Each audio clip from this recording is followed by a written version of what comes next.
we're at a point in time where there's not much going on in college football or Alabama football for that matter.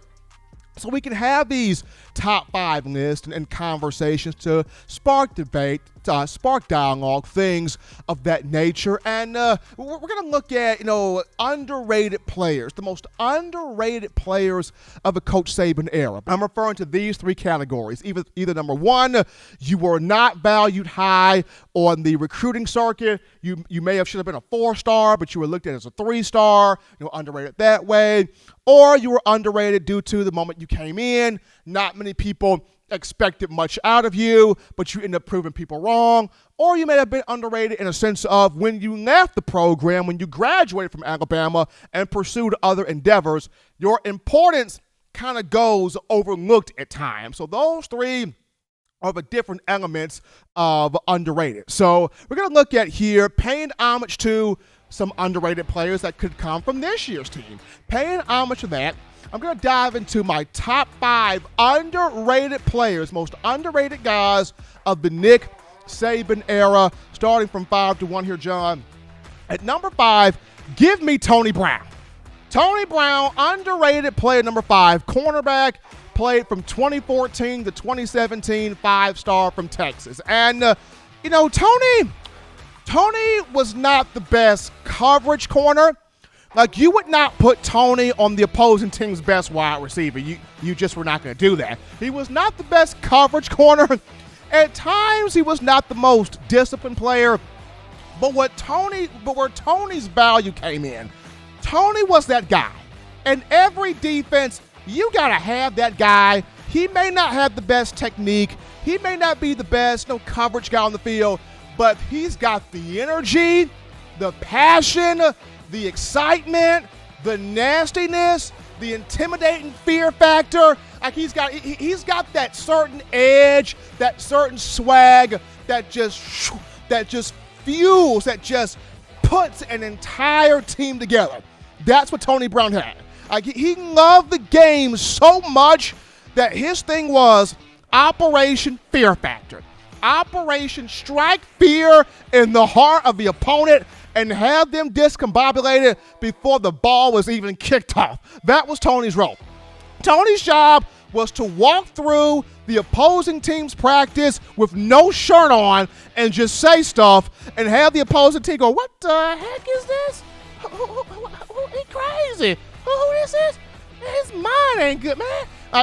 Tony was just to walk for the huddle, no shirt on, saying crap, getting people scared, getting people confused. So by the time the ball was kicked off, you already had the team mentally defeated. Why? Because Tony Brown had already did his thing. And as good as the 2016 and 2017 defenses were with Jonathan Allen, and Jonathan Allen was a superstar, and Eddie Jackson and Minkah Fitzpatrick and Deron Payne and all of those guys, Tim Williams, Ryan Anderson, Reuben Foster, they were all major superstars. At times, Tony Brown's importance kind of gets overlooked.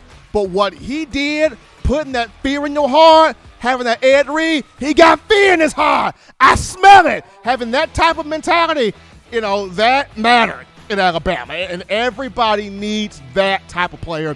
Tony Brown, number 5, most underrated guy of the Saban era. At number 4, give me our Darius Stewart at wide receiver, played from 2013 to 2016. And AD, what was interesting about AD was, and I remember going back to a conversation I had on another show about how a friend of mine went to the open practice in August in 2013, and she saw our Darius Stewart catching everything thrown at him, and she was like, that dude right there, Stewart, that 13, he's going to be good. He's going to be real good. And our Darius Stewart ended up being good. I mean, people talk about Amari Cooper. They talk about Calvin Ridley. They talk about Judy and Ruggs and Smith and Waddle and all the other just major game-busting wide receivers. But our Darius Stewart was really good. I mean, when you look at 2015 and 2016, those 2 years combined, Stewart 117 catches for 1,564 yards and 12 touchdowns. Like, he was big time. Stewart was big time.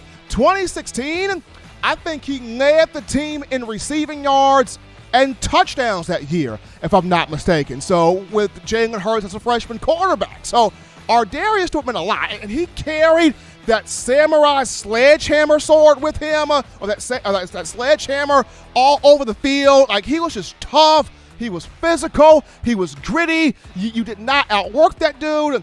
Number 4, Shaun Dion, our Darius Stewart, most underrated player there of a Saban era. Number 3, now we go to Shaun Dion Hamilton. Now we go to SDH. And as talented as he was physically, he was way more mentally gifted. Shaun Dion Hamilton graduated Carver High School in Montgomery with a 4.0 GPA. The dude was just brilliant. Could break stuff down, could dissect stuff down, would fly to the football, would put guys in the right position. Shaun Dion Hamilton would literally look at Reuben Foster and go, Reuben, go here. Reuben, go there. Reuben, go that way. That's what SDH did. And he was a technician and a tactician on the field for the Crimson Tide. And unfortunately for him, he got hurt in 2016, was having a great year, tore his knee in the SEC title game against Florida. Now, Rashaan Evans had to come in and replace him, and Rashaan did a great job. He had that goal line stand in that game, which was very reminiscent of the Barry Cross goal line stand between Alabama and Penn State back in 1979. But Rashaan Evans didn't jump over the pile like Barry Cross did, but it was still a great goal line stand by Rashaan nonetheless. But still, you had fans going, if Shaun Dion would have not gotten hurt, Bama would have beaten Clemson in the second national championship matchup that featured Deshaun Watson. But SDH was good. He was incredibly talented, incredibly gifted, just underrated player on this team. He's number 3. Going on down to number 2, underrated player in the Saban era, Josh Jacobs. And Josh Jacobs, I don't understand how he was only a 3-star when he came from McLean High School in Tulsa, Oklahoma. I don't understand it. Like, whoever was recruiting out there, they missed. They missed, and they missed hard. And when you watch that dude's film back in high school, ain't no way on God's earth that dude was a 3-star. He had to be a 4-star. Had to be a 4-star. They had him listed as a 3-star, and he comes in. Folks like Josh Jacobs, not really expecting him to do all that much. But then I remember one practice where he ran a linebacker over, and everybody was like, oh, oh, oh, and Josh Jacobs just stood over the linebacker like, yeah, I did it, what then? Yeah, I did it, what now then? And at that point, everybody knew this cat right here is nothing to mess with. And he became that cat that was nothing to mess with. I mean, 2018, he never was a full-time starter at Alabama, but 2018, 640 yards rushing, 240 yards receiving, a lot of kick return yards, ended up with 22 total touchdowns, something like that, was drafted first round in the 2019 draft by the Las Vegas Raiders. Like, Josh Jacobs did his thing. Came in undervalued, came in underrated. Nobody expected anything big from him. But when he ran that linebacker over in practice, and then as he continued to grow throughout his career, especially his final year, Josh Jacobs was the real deal. And then last but not least for me, number 1 in terms of most underrated players, Blake Sims. Blake Sims, and it's Blake for everything Blake went through. Blake, in high school, coming out of Gainesville, Georgia, not highly recruited, had, issues there a little bit in the classroom before he got, the grades together. He was almost going to go JUCO, ends up coming to Alabama in 2010. It was close, but he ended up coming. And then he was more so known as a runner versus a throwing quarterback. He played everything from running back to wide receiver to DB to backup quarterback to kickoff and punt returner before he ultimately became a starter in 2014. I remember, Blake had a horrible spring game in 2014. Horrible. I think he had 2 picks. One was a pick 6. People wrote him off and said, look, man, we got the 6'5", 200-pound quarterback Jacob Coker coming in from Florida State. That's going to be our guy. Sims, he ain't it.